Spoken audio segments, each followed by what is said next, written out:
Здравствуйте. Меня зовут Александр Горецкий. Я директор Академии регенеративной медицины.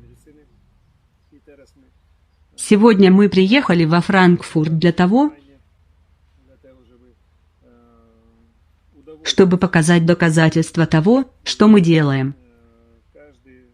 И чтобы каждый, кто увидит этот фильм, знал, что существует регенеративная медицина и существует методика, которую я называю эликсиром молодости, которая реально регенерирует организм и стимулирует настолько, что с возрастом человек не стареет, а потихоньку омолаживается. И организм понемногу дает обратный ход тем проблемам, которые появились за многие годы. Существует проблема, которую люди не понимают и не верят в то, что существует у нас, а таких результатов нигде в мире нет. Эта женщина расскажет свою историю. Я коротко скажу, что она приехала к нам 6 лет тому назад. Она 3 года лежала в кровати. Ее почки практически нуждались в диализе, уже не работали. Она перенесла 2 инфаркта, 3 операции глаз. И фактически не видела. Лежала в кровати. Она к нам приехала в электрической коляске. Сегодня я считаю, что она вполне здорова. Она горстями пила таблетки, чтобы как-то функционировать. А теперь она ничего не принимает, чтобы в таком возрасте, 92-го года, чтобы ничего не принимать и функционировать. Это реально чудо. И с каждым днем, как она сама скажет, она чувствует себя не хуже. Так как это должно быть теоретически у нормальных людей в таком возрасте, а только лучше. И это чудо. И я это называю эликсиром молодости. Если кто-то не верит, то может приехать сюда, во Франкфурт, к ней в гости, и своими глазами увидеть это чудо, которое происходит сейчас с этой женщиной. Меня зовут Аделя. Я родилась в Германии. Но после Второй мировой войны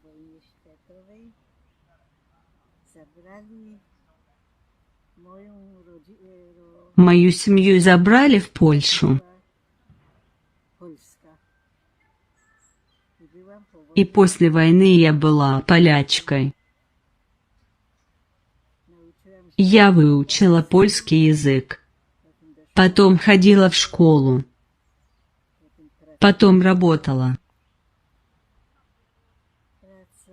Я работала до 50 лет.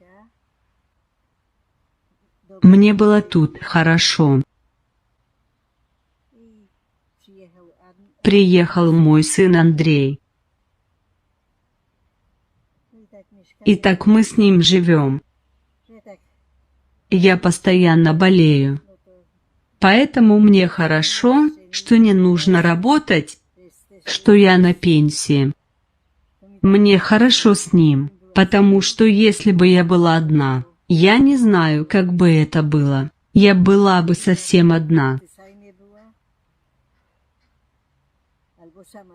А так я никогда еще не была одна. Мне с ним очень хорошо.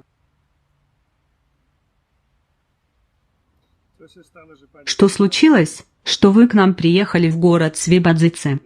Чем вы болели? Я постоянно болела и болела. Все у меня болело. Почки болели. Уши, глаза, почки. Я перенесла 3 инфаркта, и я была осторожна, чтобы не было еще больше. Я никогда не думала, что я так переживу эти болезни сердца. Благодаря Александру.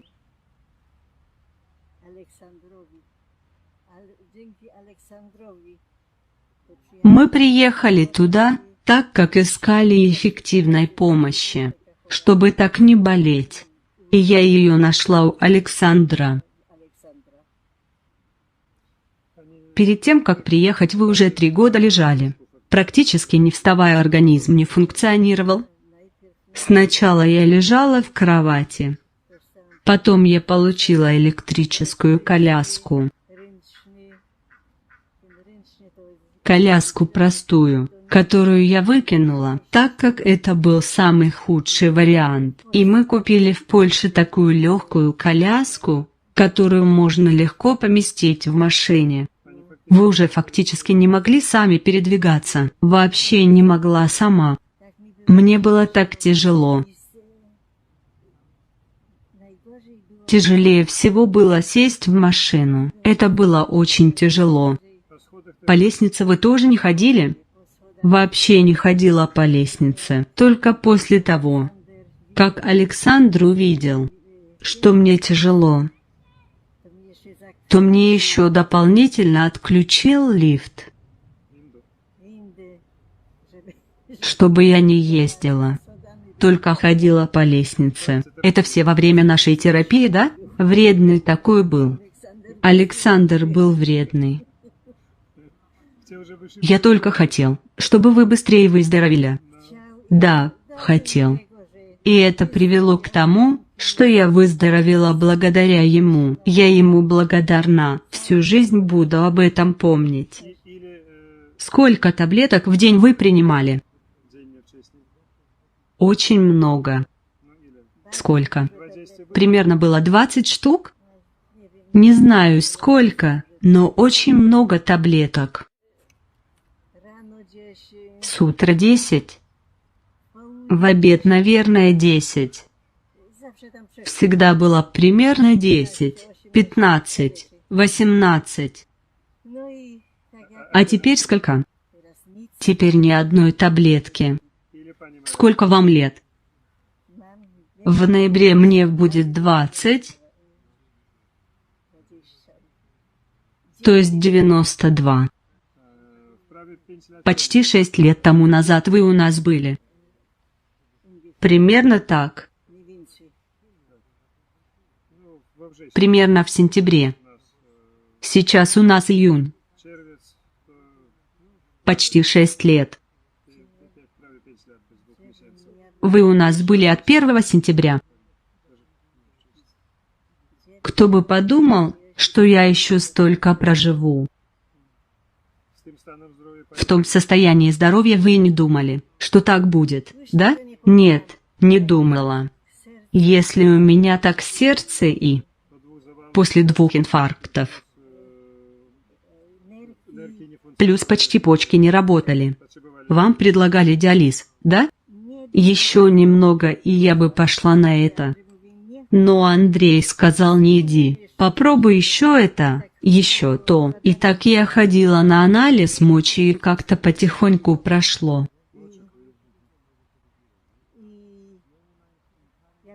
Как-то все происходит медленно.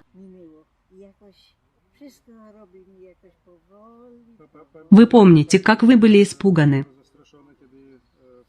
Когда во время терапии еще больше поднялось давление. Когда вы приехали, у вас давление было до 200, а во время терапии стало доходить до 250 и даже 260. Да, так было. И сколько страха было?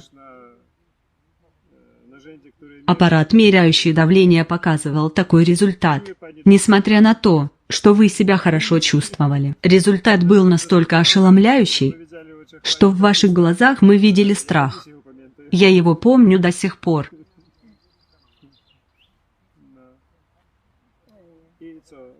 И как теперь? В течение полугода давление уменьшилось. И пришло в норму, и почки теперь работают нормально. Да. Почки, желудок, все. Когда я была 3 часа дня в больнице, Мне написали такое письмо, что я даже боялась идти в какое-либо учреждение с этой, как это сказать, справкой.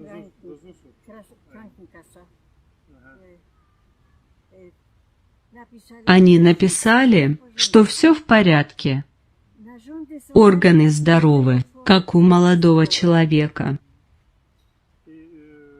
Как вы считаете, мы 6 лет назад мощно воздействовали на организм? Какой процесс происходит за это время? Вы чувствуете, что вы и так стареете, так, как должно быть? Или наоборот идет процесс омоложения и организм? Вы чувствуете себя лучше или хуже? Как вы чувствуете? Не хуже. Но понемногу, не с каждым днем, но с каждым годом я себя чувствую лучше. С каждым годом все лучше. Я не знаю, что это, но все лучше. Вы с Андреем до сих пор делаете некоторые из процедур, которые вы видели у меня. Я так понял, что Андрей говорил, что вы делаете и массажи, и грязевые процедуры, и натирание. Да. Он делал многое. Теперь уже немного ленится, да? Поначалу много делал, да? Поначалу много, а теперь видит, что я уже здорова, и поэтому меньше делает, да? Я считаю, что многое дает та любовь, которую Андрей вам передает, как сын. Я смотрю на вас, и серьезно, аж сердце радуется, что Андрей очень о вас заботится. Редко встречаются такие случаи. У меня есть пациенты, у которых семья, наоборот, уничтожает друг друга, а у вас есть духовная поддержка сына, который вас очень любит, поддерживает и заботится от всего сердца. И это тоже очень мощное лекарство. Он на самом деле меня так любит, что аж слишком сильно, и это чувствуется. Любовь тоже держит вас при жизни. Можно так сказать. И с одной стороны, это те методики, которые мы использовали, позволяют понемногу омолаживаться и с каждым годом чувствовать себя лучше, а не хуже. Как это должно теоретически происходить в таком возрасте 92-го года, так как вы себя чувствуете лучше и в течение 6 лет нормально функционируете? В течение 6 лет вы были у нас только раз на коротком повторном курсе, а все остальное время сами делали какие-то процедуры, которые вы видели у нас, и делаете их. И это помогает нормально функционировать и жить. Да, Саше помогает то, что сейчас делаю. А он меня никогда одну не оставляет. Это ужасно, когда ты остаешься один. Всегда забирает меня с собой даже в любое бюро, когда куда-то едет по делам. Забирает меня с собой, чтобы только я не была одна. Я очень этому рада. Я считаю, что-то, что мы делаем, это в какой-то степени эликсир молодости. Как вы считаете, это правда? Да, так оно и есть, так как это видно на каждом шагу. И вы чувствуете себя с каждым годом все лучше. Это невероятные эффекты, которые нужно почувствовать на себе, чтобы понять. Это нельзя передать, нельзя даже сделать исследований, нужно смотреть и все. Если бы кто-нибудь видел вас 6 лет тому назад, когда вы приехали на электрической коляске, Вы были нашей первой пациенткой на электрической коляске, не двигались. Вас просто носили на руках на процедуры. Везде перекладывали. А теперь вы ходите, функционируете, сами себя обслуживаете, полностью сами себя обслуживаете дома. Это невероятные эффекты, и я считаю, что вы очень хороший пример здоровья, жизни, борьбы с болезнями, примером любви в вашей семье.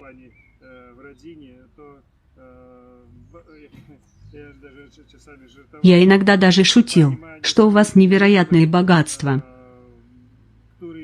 которое является вашим здоровьем. И у вас нет богатства физического. Но есть хорошая пенсия, которая помогает вам и Андрею жить, функционировать. Если бы у вас было физическое богатство, то, может, было бы хуже. А так как вы не богатый человек, то у вас большое духовное богатство. То, что нельзя лечить деньгами, нельзя лечить ничем другим материальным. Я очень удивлен вашим с Андреем подходом друг к другу и тем, как все это происходит, как вы живете и как все у вас выглядит. Может, вы хотели бы еще что-то сказать? Я только очень, очень благодарна за то, что вы сделали. И я не забуду той доброты, которую я от вас получила.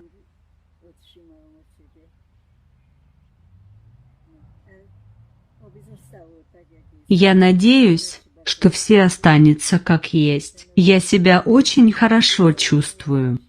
Я знаю, что ноги тоже залечатся, так как это не болезнь.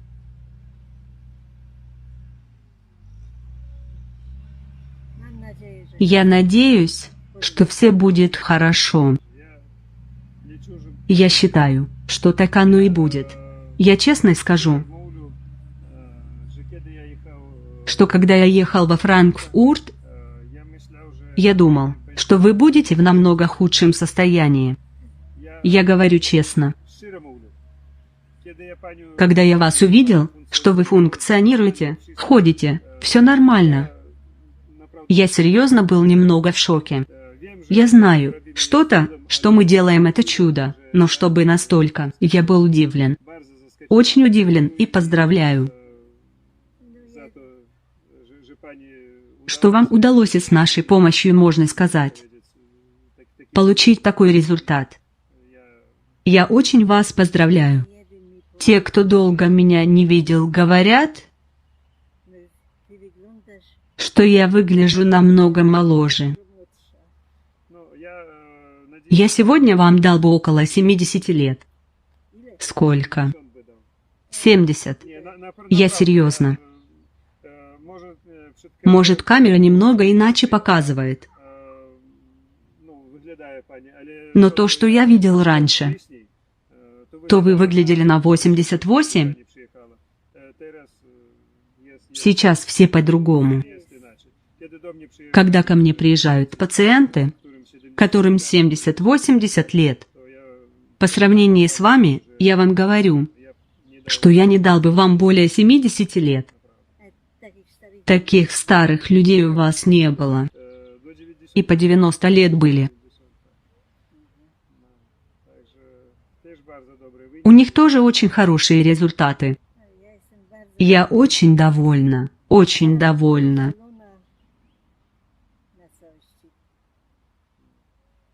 Я всегда говорю, что Александр – это хороший человек. Сейчас мы еще поговорим с Андреем, с вашим сыном. Он расскажет, как все было. Он тоже принимал участие в том процессе, был и свидетелем. И видел, как все происходило во время того процесса.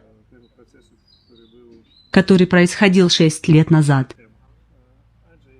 Андрей, ты участвовал в этой терапии. И 6 лет назад ты приехал с мамой. Расскажи, как это происходило. Что раньше происходило с твоей мамой? Почему вы приехали и что произошло? Мама постоянно болела, и ничего не можно было поделать. И тогда я узнал, что есть такая академия и терапия, и лечение, и мы приехали. Мы поехали, и все началось. После первой такой 2-недельной терапии мама чувствовала себя лучше, начинала делать первые шаги. Потом мы поехали еще по 2 раза на 3 недели. И так потихоньку ее болезни начали исчезать. Приходило здоровье, молодость приходила. Все происходило медленно, и до сегодняшнего дня все это происходит. Даже сейчас видно, что после процедуры ей все лучше. Процесс постоянно идет, так как бы организм получил такой толчок, что происходит как бы процесс омоложения. Ты не видишь у мамы процесса старения, да? Не вижу вообще, скорее наоборот. Когда-то я ее вел за руку, чтобы она не упала. Теперь я могу ее пустить, и она сама идет. Может сама в магазин сходить. Когда-то она сама не могла ходить. А так все лучше и лучше и лучше. И сейчас вес больше и больше. Так как бы организм получил такой толчок, и ее уже нельзя остановить. В медицине даже нет такого понятия, как восстановление зрения, да? А я знаю, что твоя мама очень хорошо восстановила зрение. После наших капель, упражнений и процедур. Как все было раньше, как все было раньше. Это видно по ее возрасту. Я тоже носил очки и тоже капал капли. И делал упражнения, не ношу очков. Что было у мамы? Там были уже все болезни. Потеря зрения уже была неизбежна. Она пошла на операцию. Но после операции не было ни хорошо, ни плохо. Но все еще нужно носить очки. У нее было 3 операции перед приездом, да? 2 операции. Или 3. Все таки 3 операции. Потом мы начали капать. То закончились проблемы с глазами. У мамы процесс происходил по-другому, и у меня происходил по-другому. Она начала видеть без очков.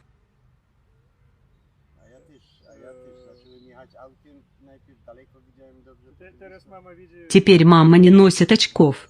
Нет, вообще не носят. Если очень темно и пасмурно или очень маленькие буквы, то мы берем лупу и читаем с лупой. Это как у каждого. А если такая погода, как сейчас, то очки не нужны. А у тебя какие были? То же самое. У меня было плюс 4,5 на одном, и на втором, похоже, плюс 3,5 плюс 4,5. У тебя было большое косоглазие. Косоглазие было большое. Иногда этот глаз еще куда-то убегает, но это не то. Я ничего не видел без очков. А после этого уже через неделю, после использования капель, я очень хорошо видел далеко. Потом это все менялось. Потом я опять видел близко, а далеко не видел. А теперь я вижу между тем и тем.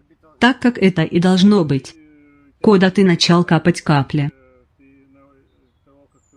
И когда у тебя было косоглазие, ты говорил, что ты видишь все в черно-белых тонах, а потом начал видеть цвета. Если смотреть сбоку, то я видел. Если смотреть в пункт, то было все черное. А что теперь? А теперь нормально. Я уже привык без очков. Так что все действуют.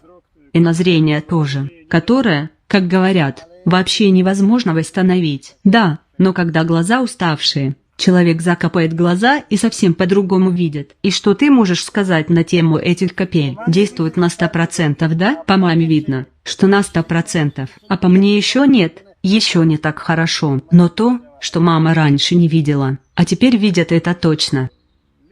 Ты ленишься капать глаза? Редко это делаешь? Да, я то забуду, то еще что. Не делаю этого так систематически, поэтому так и происходит. А мама систематически, поэтому на нее подействовала еще лучше, да.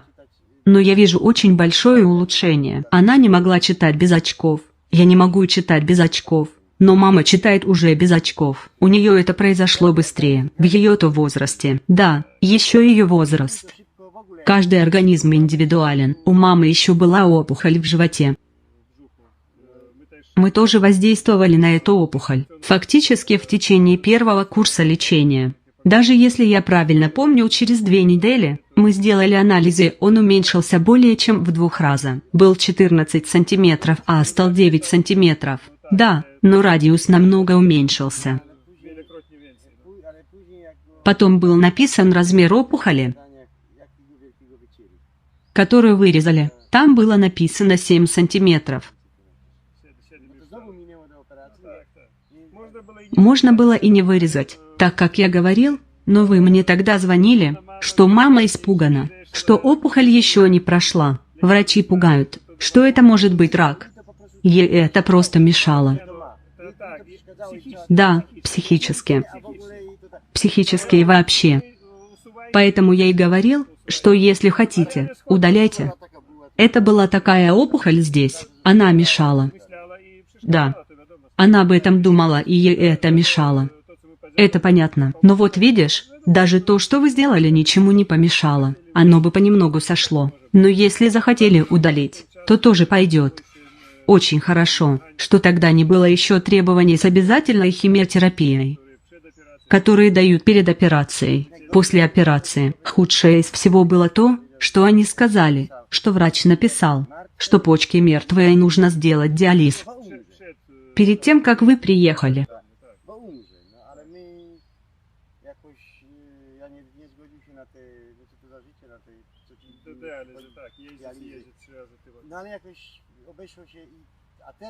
Да. А теперь анализы показали, что после всех этих лет процедур почки полностью здоровы. То как это понять? Воскрешение или как? Там было написано, что их просто нет, а тут что они есть. Как это произошло, никто не знает. Вот видишь, если организм с года в год омолаживается и все лучше и лучше, то и почки регенерируются. Организм человека способен настолько регенерироваться, его нужно очистить, активировать, и он дальше функционирует. И не нужно никаких таблеток, так как видно у вас. Кто бы мог сказать, что столько лет вы принимали столько таблеток, а теперь ни одной. Найдите сегодня хотя бы одного человека, который ничего не принимает. Да, теперь всю горстями пьют таблетки, БАДы, а вы ничего не принимаете. Единственное, что она принимает, это витамин С, К, то есть витамины с маслами, чтобы дать организму витамин. Это не вредит. Воды много пьет, соль.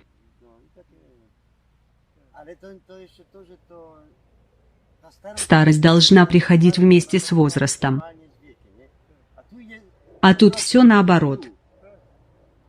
Это странно. Это чудо, которое в наших условиях является нормальным процессом.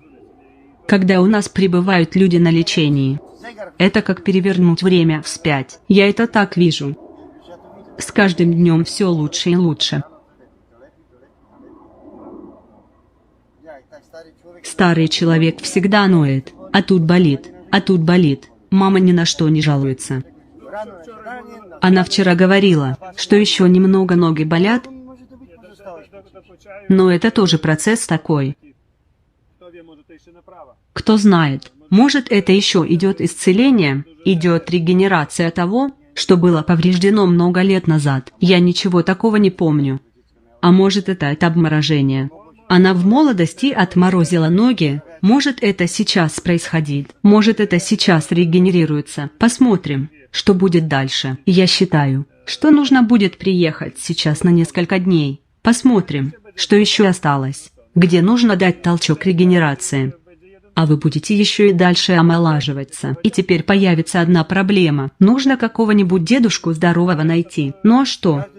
92-го года – это всего ничего. Каждую зиму она ездит на лыжах. Плаваем в бассейне. Ходят самостоятельно. В бассейне как плаваете?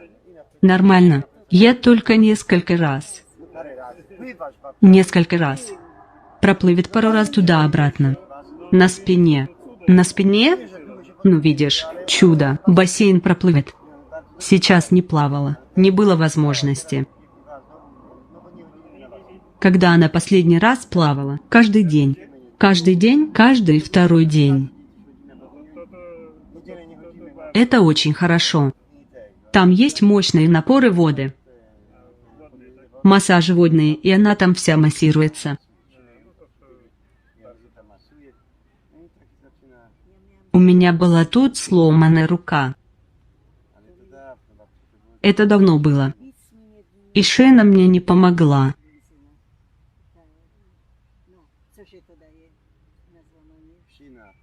Совсем мне не помогла. А теперь как-то лучше. Потому что начала плавать. То есть не могла нормально двигать. Теперь плавает. Я даже так не могла поднять. А теперь вот так могу сделать. Она перестала плавать. Потому что голову не умела поднять во время плавания. Я ей показывал, а у нее не получалось. Все остается только позавидовать. Очень сильно позавидовать вам вашего здоровья. Но белой завистью, да.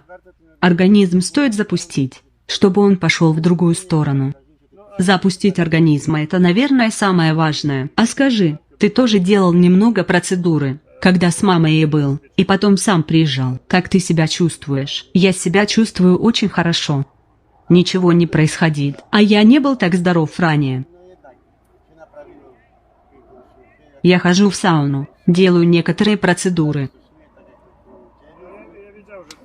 Я видел, что ты очень хорошо оборудовал свою квартиру для процедур, которые ты у нас увидели, теперь применяешь их дома. И холодная вода, и сауна. Мама сама идет и в сауну, и под холодную воду. Организм стоит активировать, а потом все происходит само.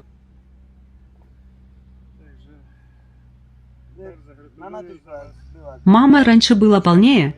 Теперь она дошла до своего нормального веса, похудела на 10 килограммов. Я весил 108, теперь вешу 85. Я ем все. Никаких диет. Никаких диет. Наша диета номер 1. Никаких диет. Никаких диет. Я все ем, все пью. Это очень важно. Все, кто нам приезжает, применяют какие-то диеты и пробовали их огромное количество. Голодовки, диеты, все, что можно. А на самом деле нужно нормально питаться. И тогда будут все элементы, необходимые для организма. Диеты только ограничивают. А зачем это нужно? Единственное, что мы ограничили, это сахар. Конфеты, сахар. Это мы ограничили.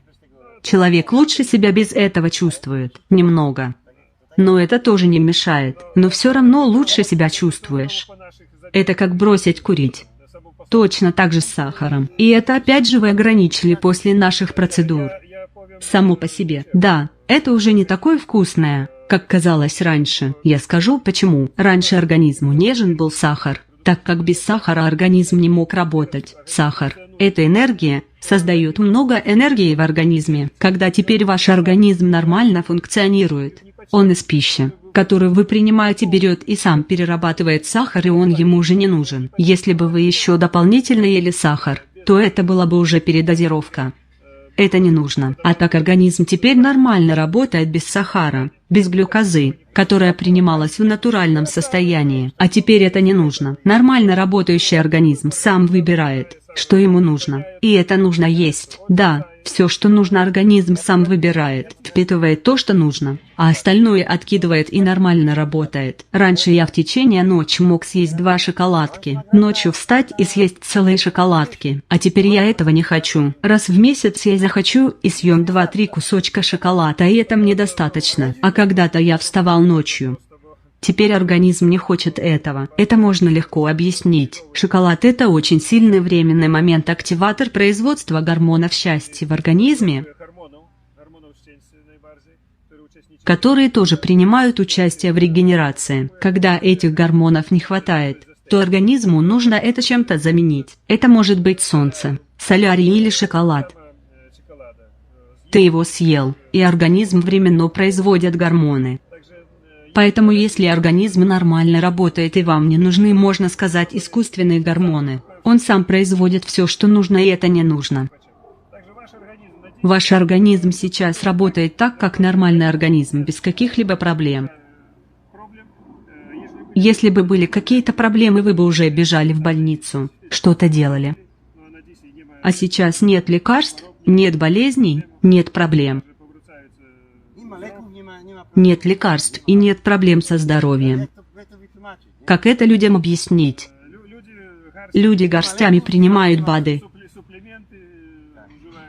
лекарства, витамины, а можно жить без этого. Запустить организм настолько, чтобы он работал сам. Люди сами из себя делают больных. У меня есть способность диагнозировать некоторые вещи. И ко мне часто приезжают или звонят люди и просят, что они хотят приехать на консультацию, поставить диагноз. А говорю, что я не буду этого делать, потому что я избавляю от диагноза, а не ставлю диагноз для того, чтобы человек с ним дальше жил, брал лекарства. В процессе нашей реабилитации, регенерации организма мы удаляем все проблемы со здоровьем, и организм человека работает сам по себе. И с каждым годом, как и на вашем примере, мы получаем необыкновенные результаты.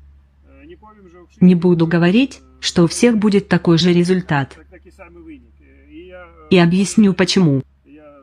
Я обратил внимание, когда мы с вами разговаривали, на вашу любовь. Эта любовь дает очень многое. Как у тебя вместе с мамой. Ты ее так любишь. Поддерживаешь ее и духовно, и физически минус. Редко встречается такая семья, где люди сами по себе так к себе относились. Как ты смотришь за мамой. Это действительно редкость. Я скажу, что это очень хороший пример,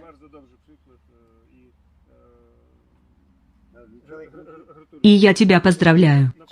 Человек хочет жить, да? Хочешь жить, и чтобы кто-то другой жил. А если будешь к человеку плохо относиться, то он не будет хотеть жить. Да и он умрет. Понимаешь, да? То, что можно сказать, твоя мама омолаживается. Это мы запустили этот процесс. А то, что она дальше живет, это твоя заслуга.